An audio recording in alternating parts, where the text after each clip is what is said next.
Nós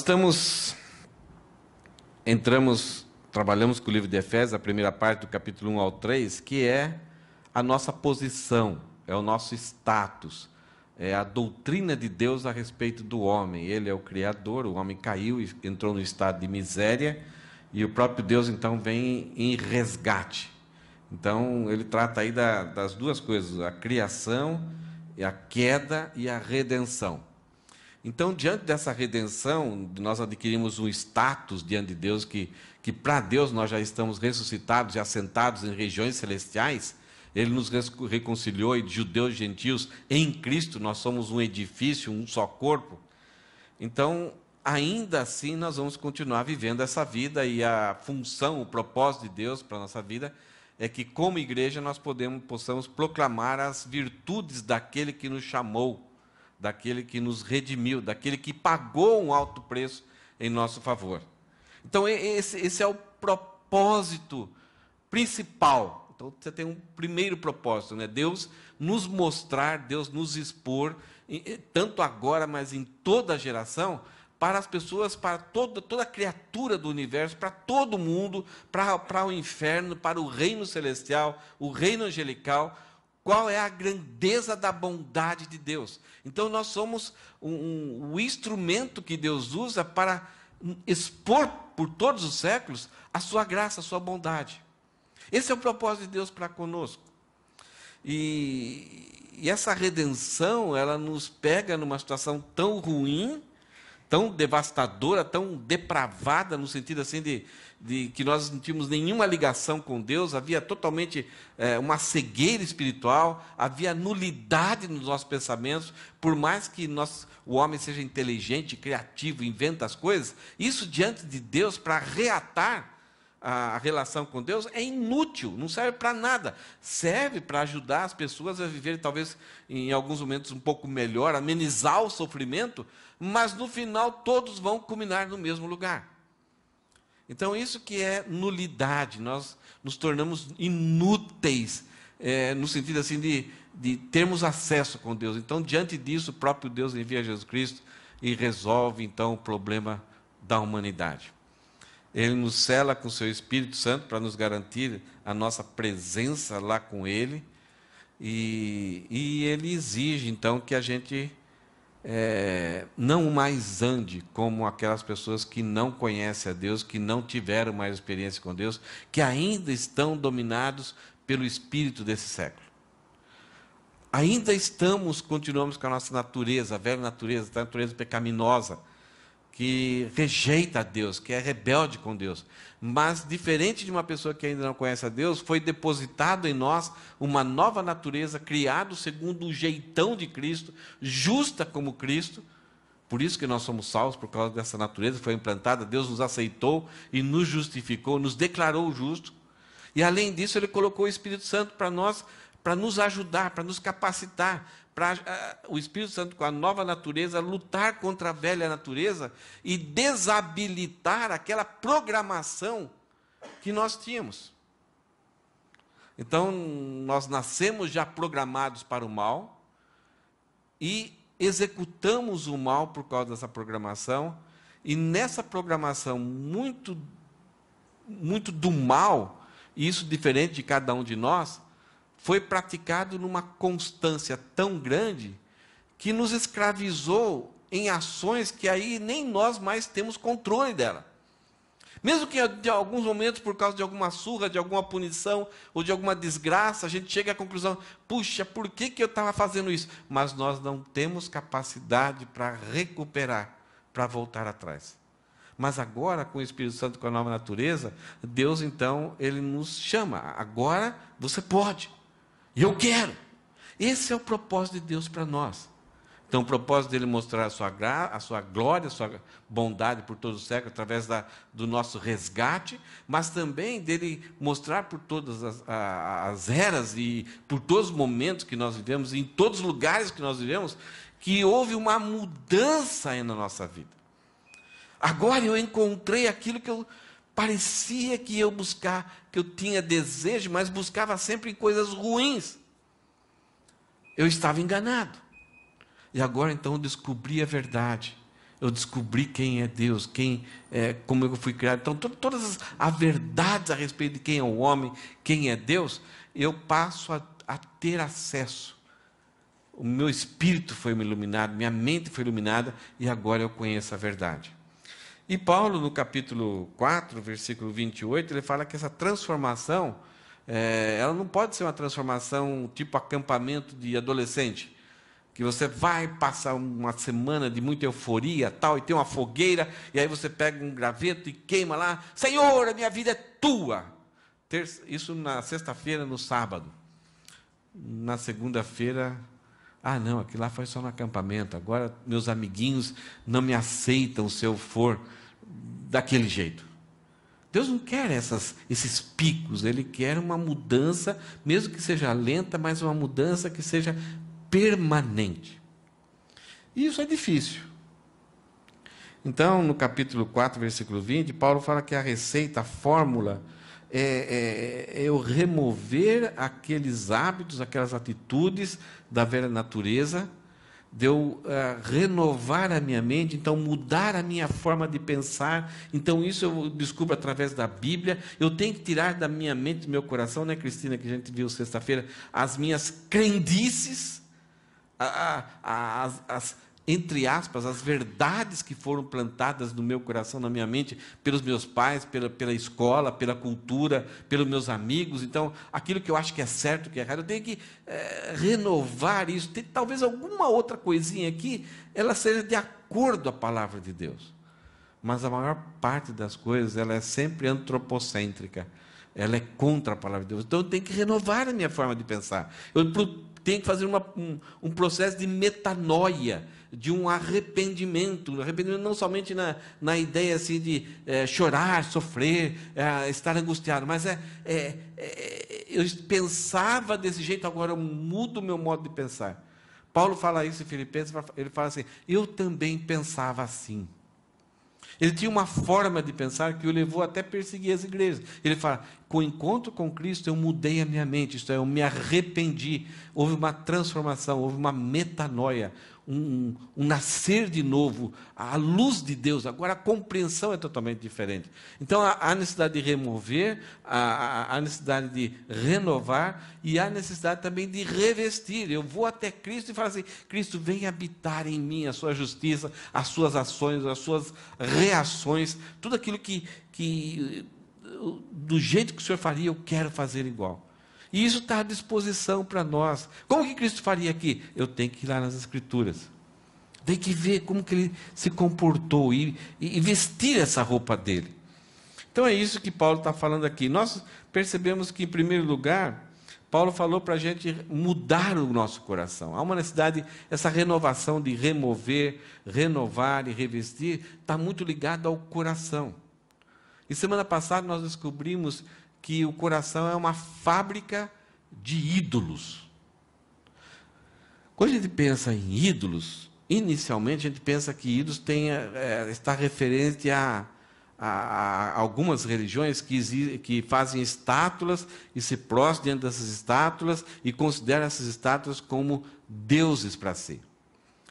Talvez alguns de nós saímos desse tipo de religiosidade e nos convertemos e cremos em Cristo e entendemos que só existe um Deus e Deus abomina a idolatria. Então você fala assim, eu estou livre da idolatria. Mas quando você vai na Bíblia, os puxões de orelha que Deus dá e as manifestações que Deus dá, que Deus fala, que Ele é contra a idolatria, foi contra os pagãos, pessoas que têm outras religiões, mas a maior parte foi contra o seu povo. Isso é assustador. Porque eu falo, eu não sou idólatra. E a gente vai descobrir que toda a história da nação de Israel, e Deus dando bordoadas e puxões de orelhas e varadas na nação de Israel, e disciplinando a nação de Israel, é porque a nação de Israel praticava a idolatria. Teve momentos que essa idolatria era muito visível através de imagens, mas a maior parte não era de imagens. era alguma coisa ligada àquilo que Paulo fala aqui em Efésios. A idolatria que cria ídolos dentro do coração. Hoje, então, dentro os 3 R's, né? Removendo, renovando e revestindo, nós vamos entender um pouquinho o que é os ídolos do coração. E esse entendimento vai responder essa questão. Nós, salvos, redimidos por Cristo, podemos ainda ser idólatras? Não, eu abandonei. Não sou mais idólatra. Condeno a idolatria. Eu brigo lá com os meus parentes. Eu assevero. Mas a Bíblia está falando que eu sou ainda um idólatra. Então eu acho que vocês vão entender facilmente a respeito disso. E é algo para mim, muito assustador. Né? E principalmente nos séculos anteriores, na época de Jesus, na época de Moisés, Deus condenava a idolatria dentro do meio do seu povo, mas eles não tinham tantas coisas que poderiam ser ídolos deles. Eles tinham poucas coisas. Mas hoje nós temos muito mais tendências, possibilidades e oportunidades para sermos idólatras. Qual que é a natureza da idolatria? Como que funciona a idolatria? Uma das coisas que a gente vê na Bíblia, no Antigo Testamento, é que o ídolo, ele não é capaz de dar aquilo que somente Deus pode dar. O ídolo é algo que não tem... Ele substitui Deus, mas ele nunca vai ser capaz de suprir, de fazer, de controlar, de prometer, de cuidar da forma que Deus faz. Então essa é uma das grandes definições do que é um ídolo. Quando a gente atribui alguma coisa aos atributos que somente Deus deve ter, mas ele é incapaz. Outra coisa que é relacionada a ídolos, o ídolo, ele vai formatar o seu adorador da mesma forma que ele é. Ele vai trazer para o adorador aquilo que está prometido para ele. O ídolo é criado. Ele vai perecer, ele vai ser destruído. Então ele traz para o adorador os seus mesmos atributos. É aquilo que o Salmo 115 fala. Aqueles que adoram a imagem se tornarão iguais aos seus ídolos, aos seus deuses falsos. Eles não falam, não ouvem, não se mexem. Então você fala, eu vou ficar durinho que nem uma pedra. Não. A ideia aqui é, você será inútil para a vida. Mesmo que você expresse alguma coisa, não terá validade alguma. Se você anda, não terá validade alguma. Isto é, você estará fora dos propósitos que Deus criou o homem. Não serve para nada. Está sujeito à destruição.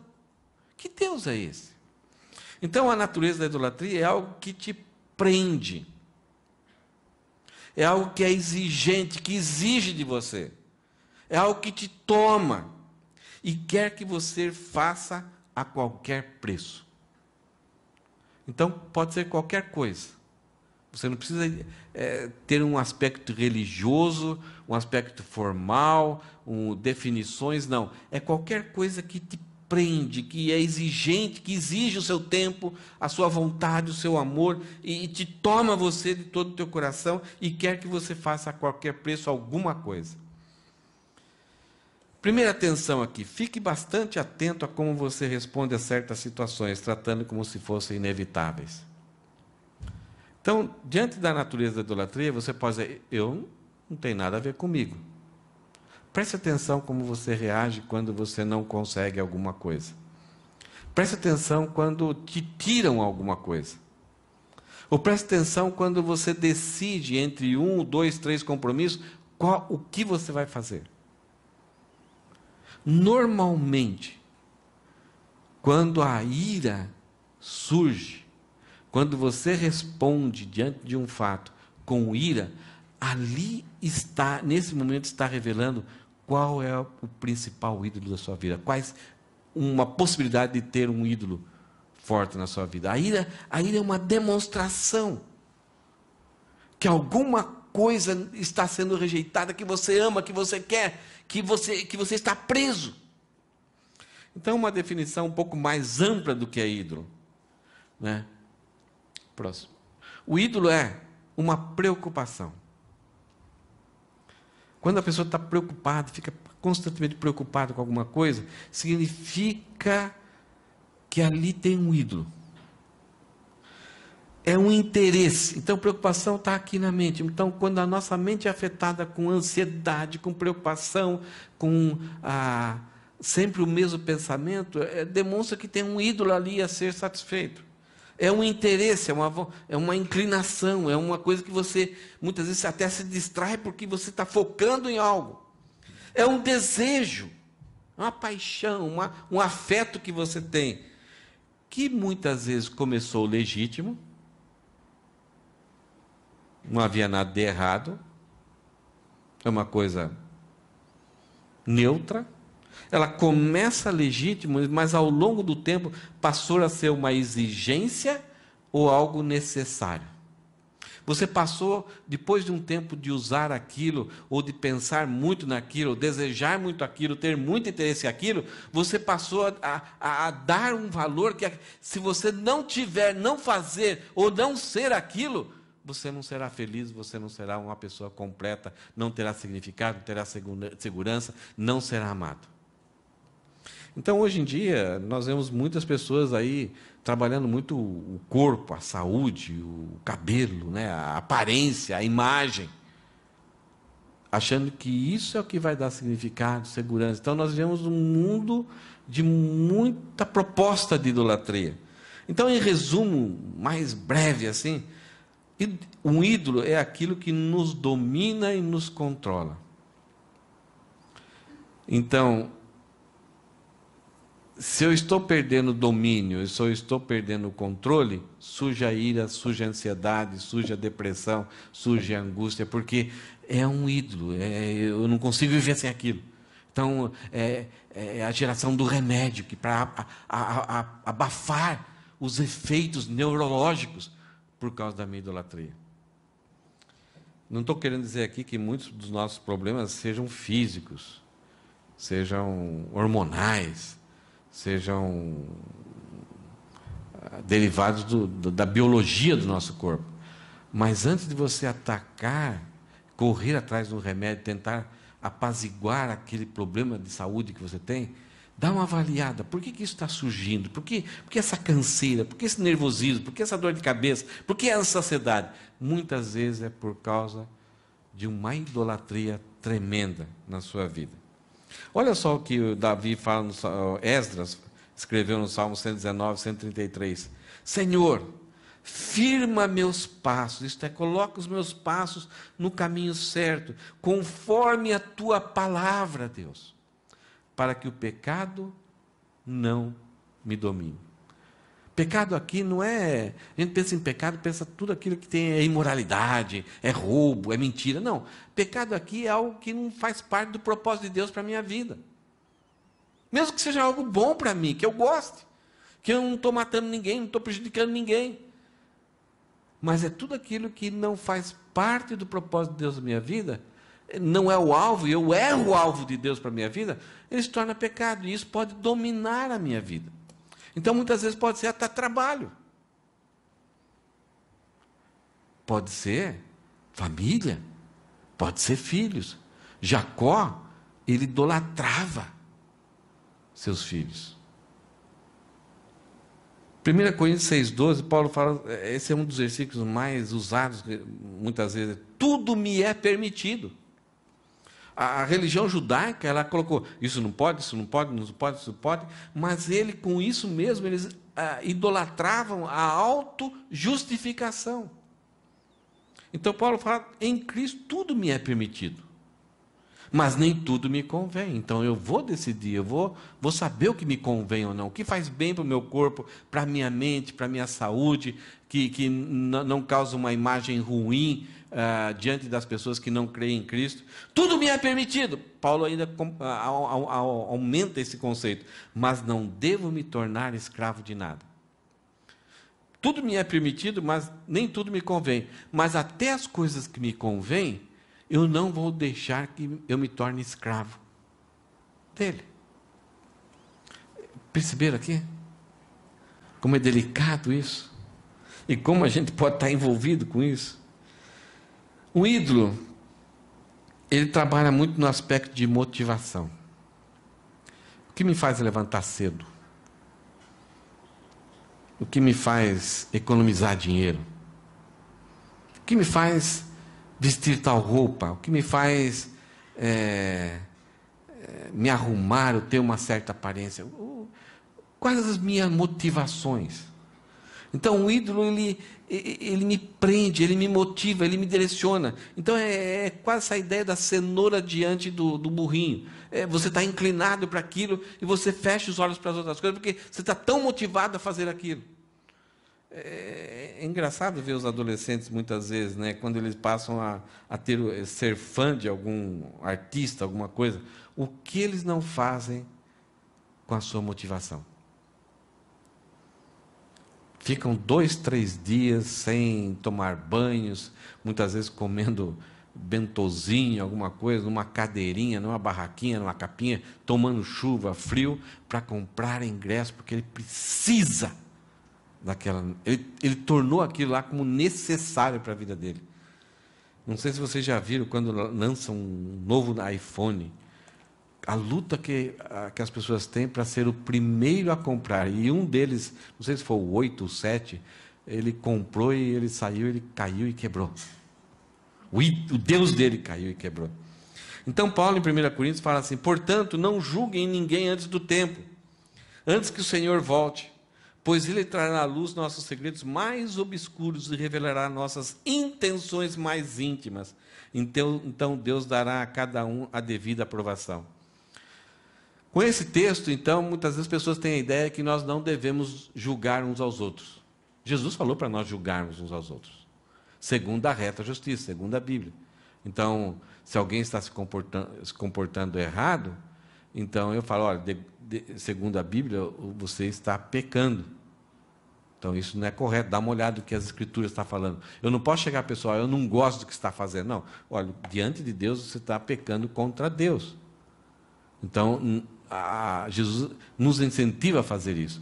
O que Paulo está falando aqui é para a gente não se enganar com as aparências. Então, muitos de nós cometemos um erro muito sério. Eu cometo esse erro. Eu vejo uma pessoa assim que falou alguma coisa, eu já imagino a intenção dela. Ah, ela falou isso porque ela está pensando aquilo, ele falou isso, ele está querendo... Então, eu imagino, eu me coloco assim como sendo o Espírito Santo que conhece as motivações. Muitas vezes na Bíblia a gente vê Jesus Cristo convivendo aqui com os homens, então os homens fazem alguma coisa assim, vinham com algumas perguntas, parece que umas perguntas santarronas, né, umas perguntas bem legais assim, e os evangelhos falam, Jesus que conhecia o coração deles. Então, nós podemos correr esse perigo de imaginar por que as pessoas fazem o que fazem. Algumas vezes, nós vamos... pessoas sinceras, com boas intenções, vão chegar diante de nós, vão fazer algo, e eu falo, esse cara está com má intenção, ele está querendo dar uma rasteira em mim. Então, eu estou julgando aquilo de uma forma segundo a minha perspectiva. E algumas vezes, pessoas vão vir diante de mim, vão colocar numa situação, puxa, esse cara é tão bom, pô, meu, ele está querendo... E o cara simplesmente está querendo dar uma punhalada pelas suas costas. E principalmente psicopatas fazem muito isso. Se você quer entender um pouco como funciona a psicopatia, pede emprestado um livro para o Elisandro. Está vendendo? Né? É muito interessante como isso funciona. Então, Paulo fala que esses ídolos, eles colocam o nosso coração, as nossas afeições, as nossas inclinações, motivadas somente por uma direção. Toda a nossa energia, todo o nosso empenho, nós só pensamos naquilo. E um exemplo aqui que nós podemos ver muito bem, em Atos 5, versículo 1 e 2. Qual que é a situação no capítulo 4? A igreja começou a crescer, muitas viúvas, muitos órfãos, muitas pessoas pobres, e os judeus, eles sempre, davam, na entrada do templo, tinha as pessoas que ficavam ali, e eles até faziam, os ricos faziam até qualquer coisa para parecer que eles estavam, então, dando a moeda, né? Porque as pessoas vissem que eles estavam ajudando os pobres. Então, era uma intenção, isto é, olha como eu sou uma pessoa justa. Deus, olha para mim. Então, dá uma olhada aí, faz o cacuninha aí, que nessa área eu estou cumprindo o meu dever. Então, ele estava interessado mais neles mesmos, mais no showzinho deles. Mas, quando houve a igreja, as pessoas se livraram disso. E elas quiseram, vamos cuidar das viúvas, dos pobres. E aí teve um cara, um chamado Barnabé, que ele morava, ele era de longe, ele era de uma ilha, ele manda ou vai lá mesmo e pega a sua fazenda, vende a sua fazenda e traz ali, entrega para os apóstolos, e eles distribuíram aquela quantia para ajudar todas as pessoas necessidades da igreja. E a igreja ficou assustada. Já pensou, né? Nós tivemos várias dificuldades aqui, de repente vem um irmão aqui e chegou, olha, nossa, tem bastante gente necessitada. Chega para a liderança da igreja aqui e fala assim, eu tenho um valor aí, distribui o pessoal, e vamos comprar casas, vamos dar emprego, vamos montar uma empresa para esse pessoal. Como que você ficaria? Ficaria triste? Ficaria contente? Você ficaria... você conversaria com esse irmão ou não conversaria? Claro que a gente conversaria. Porque a gente veria que Deus está fazendo algo na vida dele. Ele está sendo muito mais abençoado. E você que gostaria, talvez, de conversar com ele, porque como que isso foi acontecer? Me conta a sua experiência, como que Deus fez isso no seu coração? Então, de repente, você talvez convida ele para jantar na sua casa, tomar um lanche, porque você quer ser beneficiado pelo caráter dele, quer aprender com ele. E, de repente, tem um cara na igreja, puxa, você viu? Conversa com a mulher dele. Você viu? Todo mundo está, o cara é tratado assim, agora deu dinheiro lá. Puxa, a gente podia... Eu gostei desse negócio. O pessoal está só falando nele. A igreja é uma coisa normal, né? E esse casal, então, tem uma ideia. Vamos vender também? A gente fica com pouco e tal. E a gente chega lá e entrega. Ele vai curtir a mesma coisa. Ninguém vai saber, só eu e você sabemos disso. Então, eles fazem isso. E no dia de entregar esse dinheiro, eles entregaram esse dinheiro e depois estavam, assim, para sair... A mulher começou a arrumar e o marido não aguentou e saiu. Foi 3 horas, chegou 3 horas na frente dela. Quando chegou diante dos apóstolos, o Espírito Santo deu a capacidade para Pedro e falou assim, essa motivação é errada. Então, se Pedro não fizesse isso, toda a igreja também faria a mesma coisa que fizeram com Barnabé.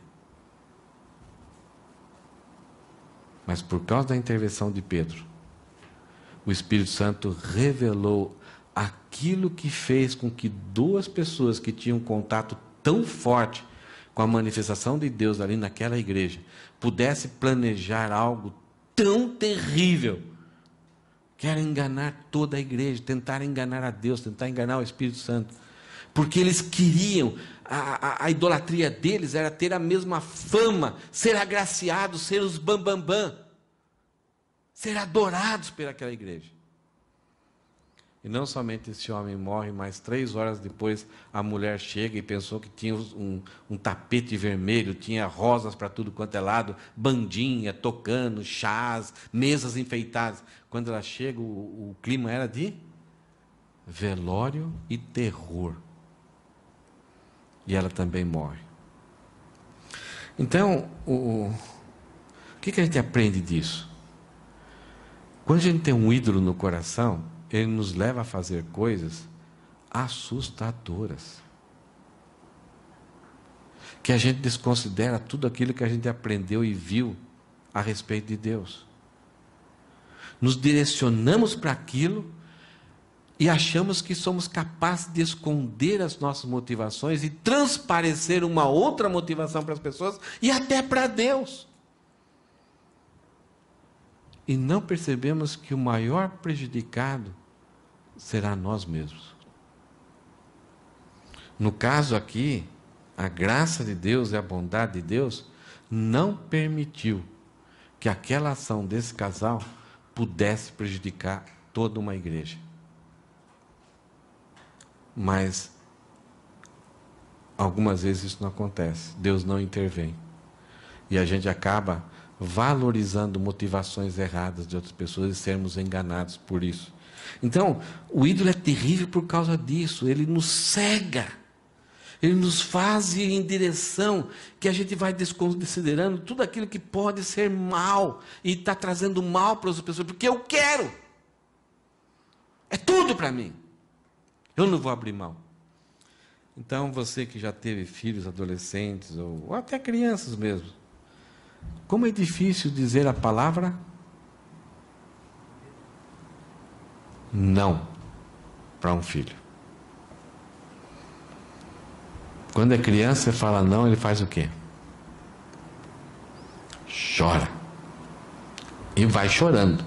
E vai chorando.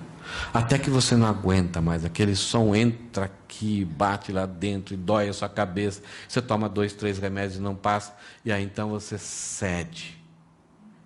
E por incrível que pareça, para de chorar na hora. E aí você vê que já uma criança, ela é idólatra, e ela vai fazer de tudo, ela vai atormentar. Uma criança é capaz de dizer para o seu pai, para a sua mãe, quando a mãe e o pai dizem não, eu não te amo. Algum pai já passou por isso? Tem situações de jovens que foram educados no meio evangélico, já ouviram tanta palavra, mas daqui a pouco vem aquele interesse, vem aquela, o que é as palavras aqui, né? Vem a preocupação, o interesse, o desejo vai dominando, que aí não adianta conselho de mais ninguém. Tem aquela motivação, está cega e ninguém arranca mais. E aí nós vamos tentando justificar aquilo para não sofrer tanto. O ídolo também, além de nos motivar, ele faz com que a gente confie. É algo em qual nós confiamos e depositamos toda a nossa segurança. Então eu tenho uma cena aqui, né, do filho que se lança aos braços do pai. É incrível como um bebezinho, com pouco conhecimento do pai e da mãe, mas o pai fala assim, se joga, ele se joga.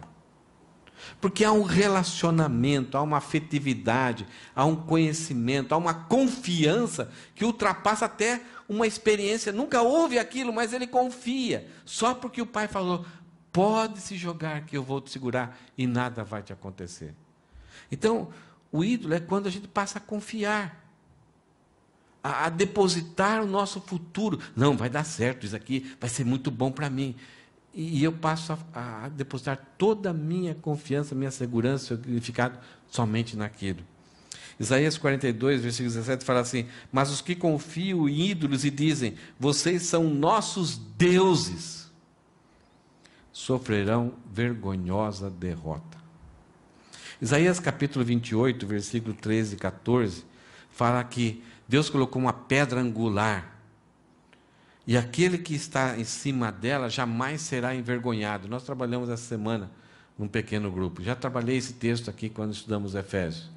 A ideia lá que aquele que está em Cristo jamais será envergonhado, pode ser traduzido, ele jamais fugirá, ele jamais será abalado, ele jamais cairá de lá de cima. Isto é, somente em Cristo nós temos todo o alicerce para nos dar segurança, e dependendo do vendaval, dos ataques, há uma proteção, ali eu tenho segurança. É aquilo que o Senhor falou de fundamentos, estar firmes na rocha, Cristo é a nossa rocha. O ídolo é quando você deposita a confiança em cima de uma caixa de isopor. É quando seus alicerces estão em cima daquilo, de algo frágil, de areia movediça. O livro de Obadias é um dos livros muito interessantes. Um dia eu vou pregar esse livro aqui. É um dos menores livros da Bíblia. Um só capítulo. A nação dos Edomitas, que eram descendentes de Esaú, eles eram primos dos descendentes de Jacó. E eles, em vez de protegerem os descendentes de Jacó quando estavam fugindo dos seus inimigos, eles foram ali e capturaram os descendentes de Jacó e entregaram para os inimigos. E eles achavam que tinham toda a segurança, nunca seriam destruídos. Eles estavam numa região que ainda hoje é a cidade de Petra, é uma cidade encravada nas rochas. São desfiladeiros que chegam até lá. Eles tinham tesouros escondidos. Então eles tinham todo orgulho e depositar toda a confiança nas alianças, na posição deles que eles estavam, fugiu agora. E no poder do exército deles. Então, eles idolatraram isso. Então, confiando nisso, naquilo que nós somos, naquilo que nós temos, nunca seremos abalados. E Deus destrói os descendentes de Esaú. Então, é o que o texto de Isaías 42, versículo 17 fala. Mas os que confiam em ídolos, em falsos deuses, e dizem, vocês são a nossa segurança, eles sofrerão vergonhosa derrota. Então, adorar algo que não seja Deus, pode trazer um certo prestígio, uma certa alegria por um certo tempo. Mas chega um momento que trará somente vergonha. Um ídolo, falso ídolo, é aquilo que nós tememos ou servimos. Temos medo de não fazer. Se eu não fizer isso, o que vai acontecer comigo? E eu passo a servir. Passo a empenhar a minha devoção a esse ídolo. Lucas 12, versículo 4 e 5 fala o seguinte: meus amigos, Jesus falando, não tenham medo daqueles que matam o corpo. Não sei se já vocês viram qual que é o principal problema dos adolescentes nas escolas. Por que alguns adolescentes de famílias boas, de famílias que foram bem educados, que não têm problemas financeiros, não tem nenhum problema, nada de externamente, nenhum trauma, mas de repente em escolas, ou quando estão com os amigos nessa faixa etária, cometem absurdos. E aí tem um termo em inglês que chama peer pressure. Isto é, sob pressão. Isto é, eles passam a temer e servir aquele ciclo de amizade, que se não pertencerem àquele ciclo de amizade, eles não serão nada, eles serão rejeitados. Então eles passam a temer aquilo e acabam servindo aquilo. Então, vem essa ideia, meus amigos, não tenham medo daqueles que matam o corpo, isto é, aqueles que pressionam você, aqueles que te ameaçam. Então, muito tem pressões de perder emprego, de ser rejeitado na escola, que é algo terrível, é o chamado bullying. Então, que envolve muito essa área emocional, que para um adolescente isso é terrível. Então, Jesus Cristo, não temam isso. O máximo que eles podem fazer é matar o corpo. E é isso que vai acontecer com a boa parte dos cristãos no primeiro século. Eles vão ser presos, vão ser colocados em prisões, depois vão ser soltados numa arena, aonde leões, tigres, animais, feras vão espedaçá-los. As filhas adolescentes e crianças vão ser amarradas com as mãos e pés em bois, e os bois caminharão em lados opostos, despedaçarão, e os pais dessas crianças vão ver isso. E sabe o que esses cristãos faziam? Eles vão ser pregados em postas, amarrados em postas, colocarão piche neles e atearão fogo e farão com que a Via Ápia de Roma fique iluminada. E sabe o que eles faziam nesse momento? Eles cantavam. Porque eles não temiam a pressão de quem pode simplesmente matar o corpo. Mas olha o que Jesus fala no versículo 5. Mas eu lhes direi a quem devem temer. Temam a Deus, que tem o poder de matar e lançar no inferno. Só Deus pode lançar no inferno. Então, mesmo que haja uma perda nessa existência, vale a pena perder do que perder algo da presença de Deus. Tem uma história muito linda, se vocês quiserem um dia pegar esse filme, é a história dos Aucas, índios Aucas. 4 jovens missionários recém-casados tentaram levar o evangelho para essa tribo. E tiveram contato, parecia tudo amistoso, mas quando desceram eles foram mortos. E aí as esposas continuaram esse trabalho, até que contactaram e evangelizaram, e a pessoa, um dos índios que matou um desses jovens, se tornou pastor da tribo. E a frase que eles colocaram, eu espero que eu consiga me lembrar corretamente: não vale a pena perder aquilo que não se pode ganhar para ganhar aquilo que não se pode perder. Eu acho que eu acertei, né? Então, algumas vezes a gente quer ganhar aquilo que a gente pode perder. E muitas vezes perdemos aquilo que é de graça para nós, que não se pode perder. Outra coisa característica do ídolo, quando a gente tem um ídolo no nosso coração, é quando o nosso amor e anseio está voltado para algo que não seja Deus. É alguma coisa que nós amamos e perseguimos em lugar de amar e ansiar por Deus. Quando você vê aquele hambúrguer, o que acontece? O que foi, Eduardo? Ai, que mundo transforma. É errado? É lícito? Não é errado. É bom, gostoso. É tão gostoso aqui quando né, é uma festa que a gente... Mas se a gente ficar fissurado, tem pessoas que ficam fissuradas. E o outro lado também, é uma aversão a isso, aquilo, achando que não tem nada errado você ter abstinência de alguns tipos de alimentos, mas quando você transfere para esse tipo de abstinência um caráter religioso, é idolatria. Se você quer deixar de tomar Coca-Cola, não tem problema.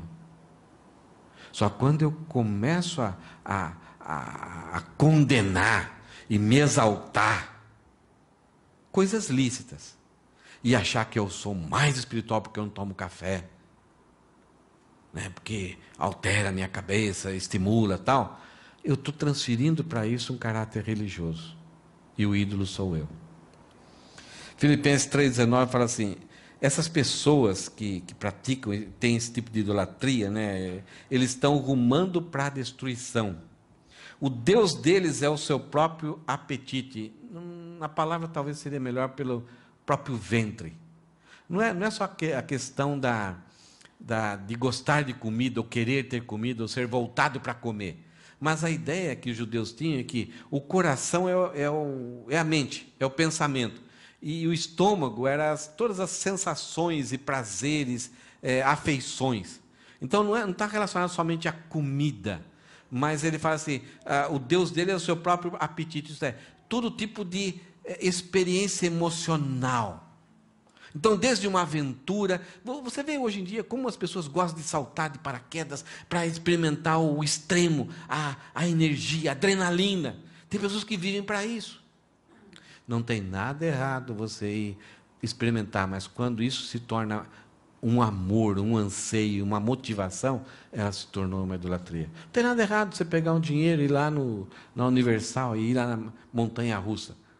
Né? Para nós que somos mais velhos, é bem mais difícil. Mas se você não for, se você não experimentar aquilo, está faltando alguma coisa para você, você precisa fazer toda hora, e você vai, mais para frente a gente vai tratar de um outro assunto, que é hábitos escravizantes. Então, o ídolo, ele promove em você hábitos escravizantes. E aí, para tirar, é pior. E olha só, estão rumando para a destruição. Essas coisas vão ser destruídas, não vai permanecer para sempre. O Deus dele é o seu próprio ventre, isto é, vivem para servir seus apetites, né? Trabalham para gastar dinheiro com os prazeres, as experiências. Eles vangloriam-se de coisas vergonhosas e pensam apenas na vida terrena. Um ídolo também é quando exerce sobre você controle, você não consegue mais decidir. Você até gostaria, eu gostaria de fazer, mas não dá. É o último capítulo. Não tem jeito. Todos nós lutamos com a idolatria. Nós podemos afirmar que cremos em Deus e o amamos e ter influências que ainda nos controlam. É o Deus falso, é o Deus funcional. Isto é, se eu não satisfazer, Ele me controla. 2 Reis 17:41 fala o seguinte: assim, embora os novos habitantes adorassem o Senhor, também adoravam seus ídolos, não imagens.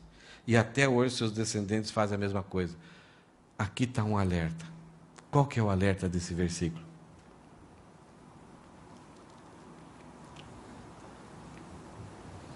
Qual que é o alerta mais forte desse versículo?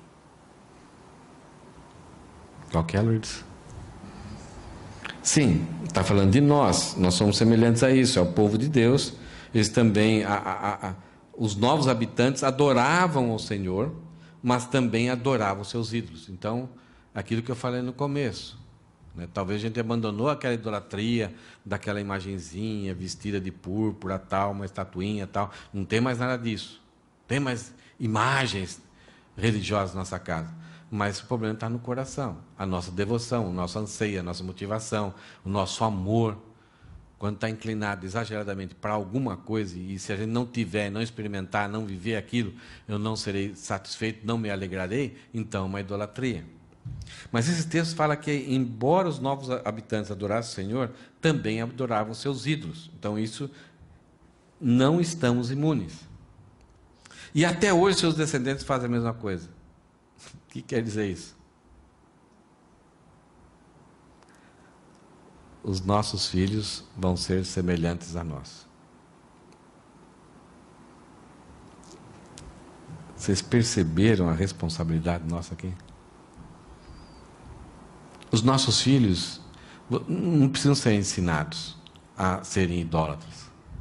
É só observar.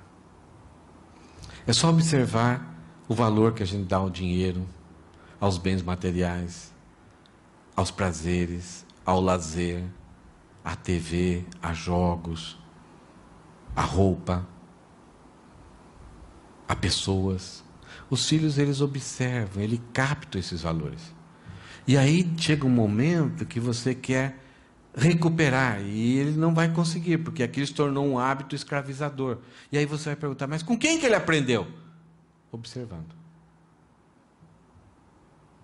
Nós talvez demoramos anos e anos para adquirir aquele hábito. É fácil, dá um celular para uma criança de 1 ano. Depois de 1 hora, tenta tirar dela. Vejam como a idolatria é perigosa. Terminando, um ídolo, ele quer ser nosso rei. Mas Jesus é nosso rei. Um ídolo quer ser o nosso Senhor. Mas somente Jesus é nosso Senhor. Um ídolo quer ser o nosso Deus. Ele quer que a gente sirva, que dedique todo o nosso tempo para Ele. Mas somente Jesus é nosso Deus em nossas vidas. Um ídolo quer ser Rei, Senhor e Deus em nossas vidas, porque nós dizemos o seguinte: você é tudo para mim. Sem você não sou nada. Eu te amo com todo o meu coração. Aqui parece que são declarações para namorado, esposa, namorada, mas aqui a gente inconscientemente fala para os nossos ídolos isso, falamos isso. Deus não tem concorrentes, adversários ou auxiliares. Algumas vezes a gente chega assim, quando ouvimos a palavra, a gente gosta, percebe que Jesus e Deus podem ser tão importantes, eles podem resolver um monte de problemas na nossa vida, mas a gente fala assim: Deus, entra na minha vida. Então eu quero somar você a tudo que eu sou, a tudo que eu tenho. Deus não quer isso. Ele não quer ser mais um na nossa vida. Então, de repente, tem horas que eu busco a satisfação nos meus ídolos. agora eu dou um tempinho para Deus. Deus, tudo bem? Prazer. Como é que o senhor está? Hisashiburi, né? Tudo bem aí? Como é que está o senhor? Estou tendo uns problemas com o demônio aqui, mas tudo bem, tá tranquilo. A gente bate um papo aí, se apresenta. Não existe isso. E olha só a última definição, então.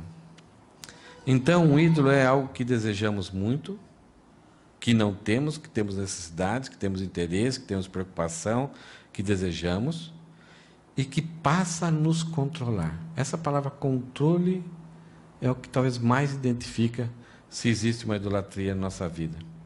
Como Calvino falou, o coração humano é uma fábrica de ídolos. E Humberto Eco, ele falou que remover ídolos é uma necessidade, é uma coisa importante, temos que fazer isso. Mas o mais importante é estarmos vigiando para não criarmos ídolos. Então, o ídolo sempre vai começar com algo inocente, algo bom, e aí esteja vigilante. Espera aí, de algo que é bom, que eu posso usar, me convém, não está trazendo um escândalo. E isso daqui está passando a exigir de mim meu tempo, está me cobrando, está me controlando.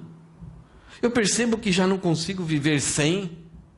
Eu já percebo que tenho uma certa preocupação se vai faltar ou não. Então, quando começar a acontecer isso, dá um tapa, dá um break. Olha só os alertas de Deus no passado com a nação de Israel. Deuteronômio capítulo 6, versículos 4 e 5. Deus chegou para a nação de Israel, reuniu a nação de Israel e manda a Moisés falar o seguinte: ouça, ó Israel, o Senhor nosso Deus, o Senhor é único. Não somente nessa ideia de que é um único Deus, Ele é um, mas Ele é o único que existe para ser Deus. Ele é o único Deus e Ele é o único a ser Deus na sua vida, na vida de vocês. Não há disputa. Deus não está trazendo auxiliares, outros deuses auxiliares para trabalhar com vocês. Ele é o único que deve estar no meio de vocês. Portanto, ame o Senhor, seu Deus, de todo o seu coração, de toda a sua alma e de toda a sua força. Não é 98%. O próprio Jesus falou que é impossível servir a 2 senhores, a 3 senhores, a 4 senhores, porque ou vai agradar a um ou vai aborrecer a outro. Em Êxodo, capítulo 20, versículo 3, não tenha outros deuses além de mim. Então, o ídolo do coração pode ser alguma coisa que é neutra, natural, mas pode tomar o meu tempo e ocupar um lugar que somente é de Deus. Nós cantamos a última música, você se lembra qual que era? Coloca a letra aí, só para a gente olhar. Consegue ir lá? Bater aí. Ao único que é digno de receber a honra e a glória e a força e o poder. Algumas vezes a gente, para o ídolo, a gente dá a glória. Puxa, olha só, veja o que eu tenho, aí que está dando muita alegria, olha a roupa que eu tenho, olha a marca, olha a comida que eu estou comendo. A gente joga para isso, que isso daí é que traz a verdadeira alegria, a verdadeira paz, a verdadeira segurança, significado. Eu posso ser grato a Deus e agradecer, orando agradecer por aquela comida, por aquela oportunidade, mas quando eu delego valores espirituais, religiosos para essas coisas, eu estou demonstrando que eu adoro aquilo. Ao Rei eterno, imortal, invisível, mas real, a Ele ministramos louvor. O que é louvor? O que é adoração? Você sabe a diferença? Adorar significa falar bem daquilo que Deus é. Onisciente, bondoso, misericordioso, gracioso, severo, tudo aquilo que é o caráter do Deus. Louvor é falar bem daquilo que Deus faz.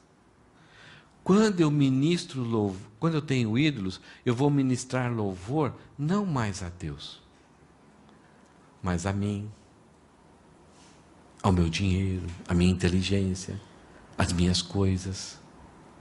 Eu transfiro aquilo que somente Deus é digno de receber. Veja a palavra, ao único que é digno, ao único que deve receber a honra e a glória. Continua a letra, não me lembro mais. Coroamos a Ti, ó Rei Jesus, coroamos a Ti, ó Rei Jesus. Não significa que é a gente que torna Jesus Rei. Mas aqui é a ideia de que, Senhor, eu vou remover os ídolos para que o Senhor reine na minha vida. Me ajude, que o único rei, o único soberano, o único que mande na minha vida, o meu anseio, o meu amor, a minha devoção, a minha motivação, seja somente o Senhor. Quando o Senhor não é a minha motivação, e eu coloco a minha motivação, o meu amor, a minha devoção a outras coisas, aí vai haver frustração, porque os ídolos são fakes e não vão realizar, não vão suprir, não vão dar satisfação de significado para mim. Uma hora vai ter uma destruição. E aí sabe o que eu faço? Eu fico bravo com Deus. Eu murmuro contra Deus. É um negócio absurdo. Agora, ninguém conhece uma pessoa que coroou Jesus, isto é, Jesus foi o rei da sua vida, não importando o que aconteceu na sua vida, ela se frustrou. Quer um exemplo? O apóstolo Paulo. Quer vida mais difícil de alguém ter vivido? Foi Paulo. Em nenhum momento ele era amargurado com Deus. Ele era triste com Deus. Porque para ele era combater o bom combate, completar a carreira e guardar a fé. Porque ele sabia muito bem em quem ele cria. E sabia que era poderoso para guardar o tesouro até o dia final. O ídolo não consegue fazer isso. O ídolo é fake, o ídolo é falso. Então adoramos o Teu nome, nos rendemos aos Teus pés, consagramos todo o nosso ser a Ti. Próximo. Ao mesmo. Quando nós cantamos essa música, você tinha reparado nisso?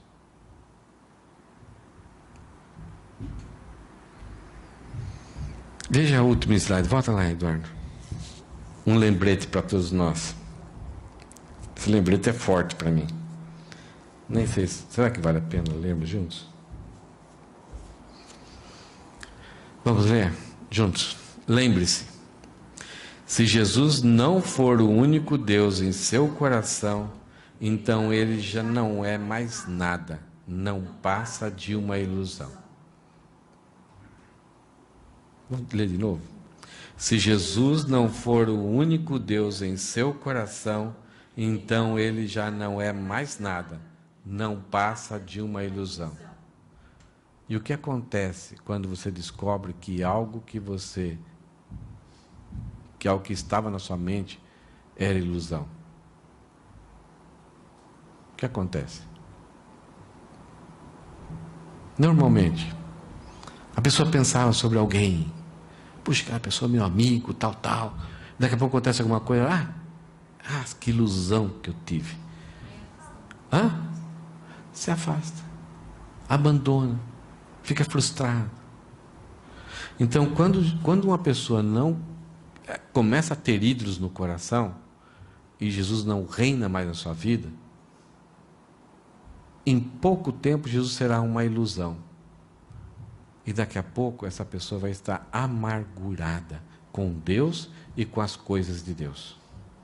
Frustrada. Sentindo que Deus nem existe, não é amor, é um Deus que não vale a pena ser seguido. Então vai atrás de um monte de racionalizações para justificar o seu comportamento e seguir e adorar outros ídolos. É interessante que a ceia ela tem vários propósitos. A ceia tem o propósito de nos colocar diante do sacrifício de Cristo, para nós lembrarmos que os nossos pecados foram perdoados definitivamente. Tem o propósito de nós entendermos que Deus julgou o mundo já está julgado e condenado por Deus. Tem o propósito de mostrarmos para nós que Deus já julgou Satanás e condenou Satanás. Tem o propósito de nós entendermos que Deus julgou e condenou Jesus por causa dos nossos pecados. Então a ceia, ela demonstra tudo isso. Mas, ao mesmo tempo, a ceia demonstra que somente um fez isso. Mais ninguém. Nenhum outro ídolo, invenção, uma ilusão que a gente produziu, fez aquilo que Jesus fez por nós. Então, um dos propósitos da ceia é ensinar para nós que somente Jesus fez isso. E ao beber e ao comer, eu estou simbolizando com isso que eu creio nisso, eu aceito essa verdade e eu tenho um vínculo com essa verdade. Essa verdade me pertence e eu pertenço a essa verdade. E ao mesmo tempo eu chego diante de Deus e Ele fala: examine a cada um a si mesmo e tome. Esse examinar é a ideia de que somente Jesus é rei aqui da minha mente, aqui no meu coração. Somente é Ele que governa.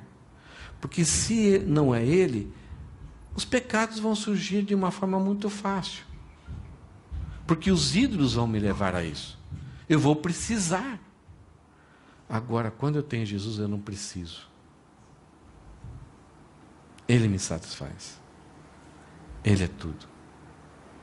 E aí, não importa o que aconteça com a minha vida, eu sempre vou compreender que Deus faz com que todas as coisas contribuam para o bem daqueles que amam a Deus, que andam segundo o seu propósito de vida, que são chamados, ao qual Ele escolheu. Então a ceia serve para isso. Para nós entendermos que somente um morreu por isso daqui.